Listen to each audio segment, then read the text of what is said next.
Good afternoon and welcome to NASA's Johnson Space Center for our Crew News Conference today. I am joined in studio to my left by Crew-8 Commander Matt Dominick, Crew-8 Pilot Mike Barratt, Crew-8 Mission Specialist Jeanette Epps, Crew-8 Mission Specialist Alexander Grebenkin, and Soyuz MS-25 Flight Engineer Tracy Dyson.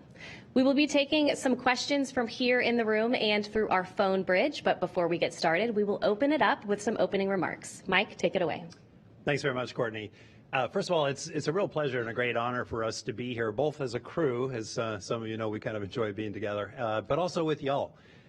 This traditionally marks an inflection point in our preparation for spaceflight, where we have finished a really brisk training flow, a very busy one, and now are deemed spaceflight ready. And it gives us a chance to pause and to think about all the people, the large community that helped get us and our spaceships ready to go. It also makes us think about the responsibility, the very serious responsibility of running the International Space Station, which the world has built. We accept that responsibility with humility and respect. We will carry a lot of our community with us when we get up there, and we are really looking forward to our respective launches on the Dragon and the Soyuz. So welcome. We would like to welcome you as well. It is not lost on us that today is the day of remembrance. We really thank NASA for keeping this tradition going. This is a chance for us to honor our fallen space brothers and sisters and to really reflect on the purpose of the exploration effort. And it also gives us a chance to affirm that purpose and to muddle forward with determination, with ferocity, with real seriousness. But we do it in a way that relentlessly identifies these risks and manages them to the best that we can. And keeping this day of remembrance ensures that that mindset is baked into NASA's DNA in everything we do. So I thank the agency for keeping this day sacred to us. With that, I'd like to open it up to the floor, and we are here for you. All right, thank you, Mike. We will start with our first question on the phone bridge from Marcia Dunn with Associated Press. Hi, I'm hoping you could hear me. For Jeanette, you should have flown years ago on a Soyuz, then you got assigned to a Starliner, now a Dragon. Did you ever think you might never fly? And how did you keep your morale up through all this and manage to persevere to be here today? Thank you. Well, it has been a number of years, but I was confident that I would fly, and the way that I kept I guess spirits up, you could say, was, we continue to train weekly, daily. We train vigorously for any mission that we're assigned to. So I've been pretty busy over the last few years, still training, still working towards the goal of going to the space station. And, unfortunately, Boeing, I'm not flying on Boeing, but I think that NASA felt that it would be more expedient to get me on a SpaceX and get flight experience, and then we'll see what happens in the future. Okay, we'll take our next question right here. Thank you, Mark Carro with Aviation Week and Space Technology.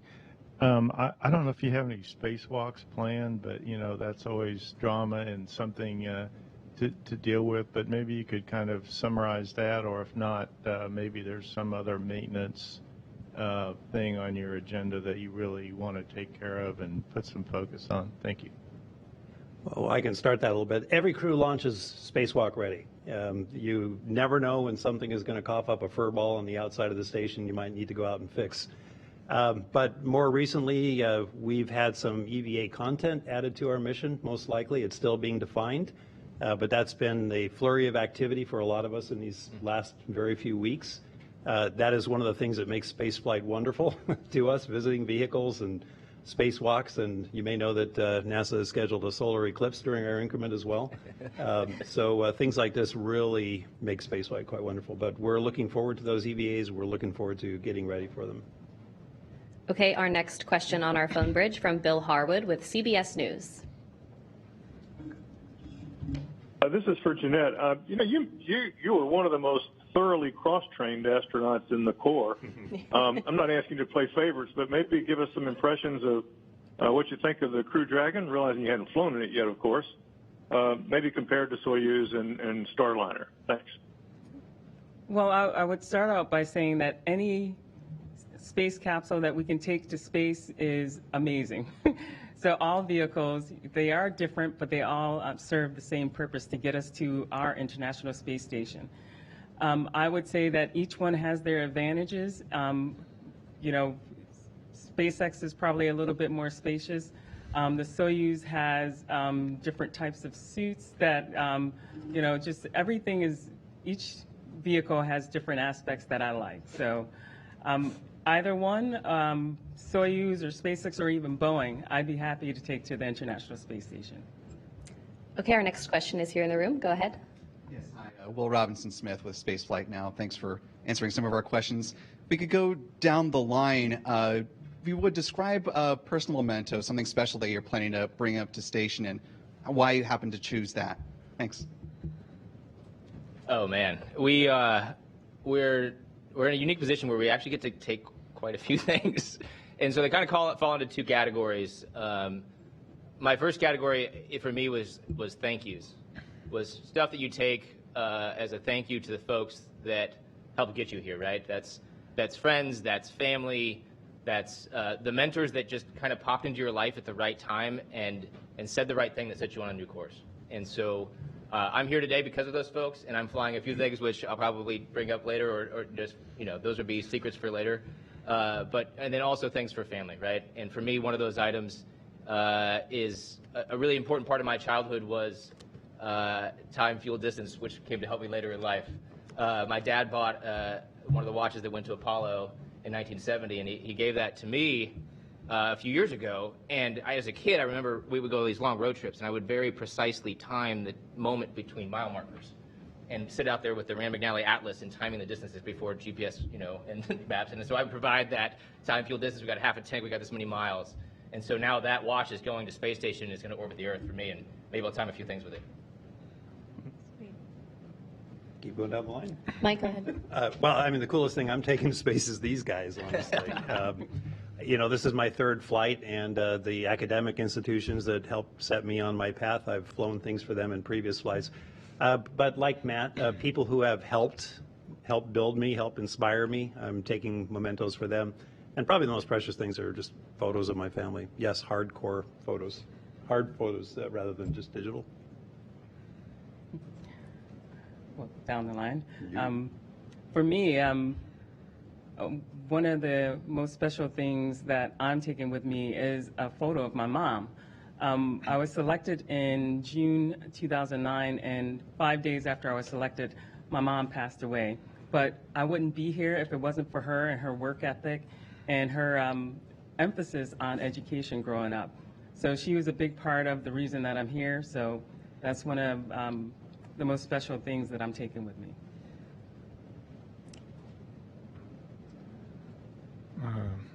Я с собой на борт решил взять также фотографии, это, конечно же, будут из семейного архива. So I decided to take with me some photos from family archive.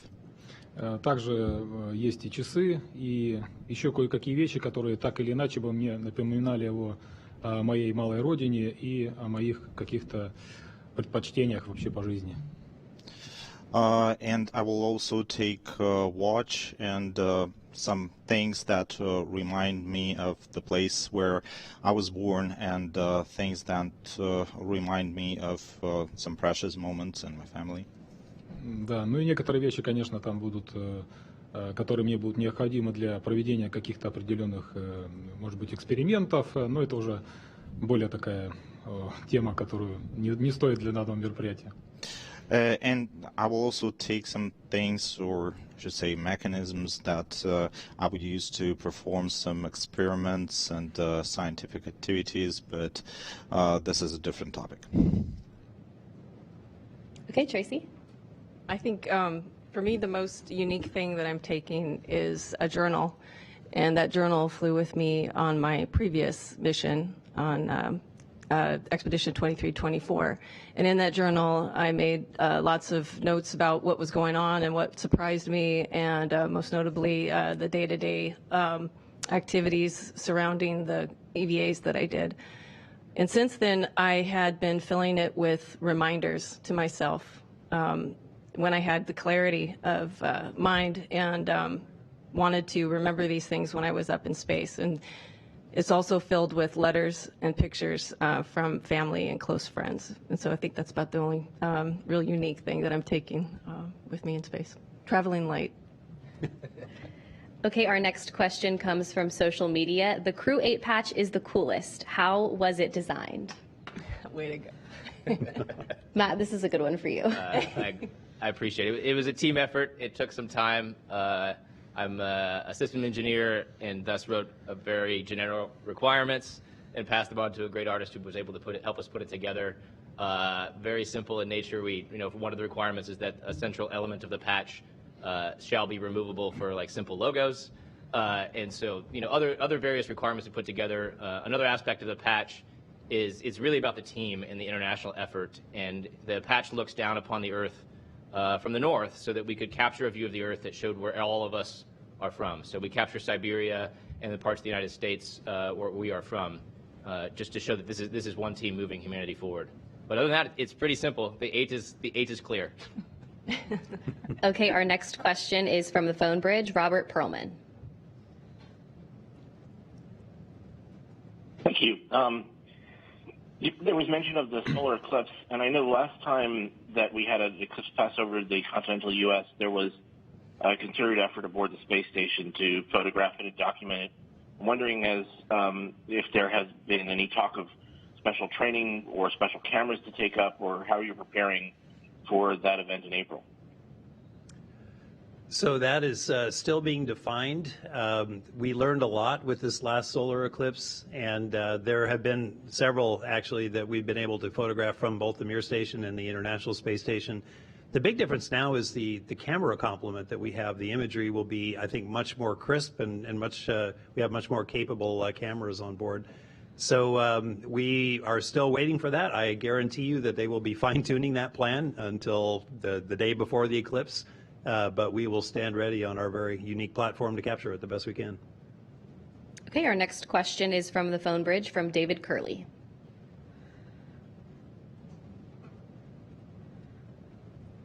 Thank you very much. Tracy, I don't want to invade your privacy, but you talked about your journal. I think it's interesting for an astronaut who's been in space, has come back and contemplated it, and is going back. What specifically you'll be thinking about on this mission? Thank you. Oh, wow. I don't know how to put that into a nutshell. I think that looking back on the mission that I had before, it was my first long-duration mission, and I was so focused on the tasks that I knew that I had ahead of me. And I think that looking back on that,